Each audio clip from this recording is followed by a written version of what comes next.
તે બીક લાગે માફી માંગવાની, બહુ બીક લાગે મને ખુદને જ તે માંગો માફી, અમારી ભૂલ થઈ ગઈ, અમે કલાકાર છીએ અને ભૂલથી બોલી ગયા છીએ, હવે નહીં બોલી માફી.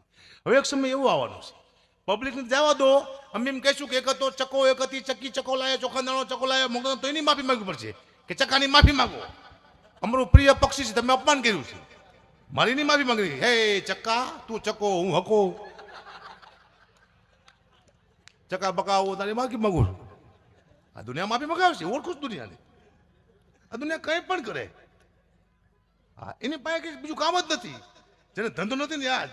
અને માફી મગાવવા પાસે એવા ધુરંધર માણસો નથી, અધિકારી કોઈને માફી ન મગાવે, એક બિઝનેસમેન કોઈને માફી ન મગાવે, એક સારો માણસ હોય એ કોઈને માફી ન મગાવે. માફી કોણ મગાવે છે? જેના ખેતરમાં 3 મણ ઘઉં ન થતા એ મારા દીકરા ભાગો માફી. એટલે હોવાનો વાંક છે તમારા ખેતરમાં ઘઉં ન થતા, એવું કોની વાત છે? પણ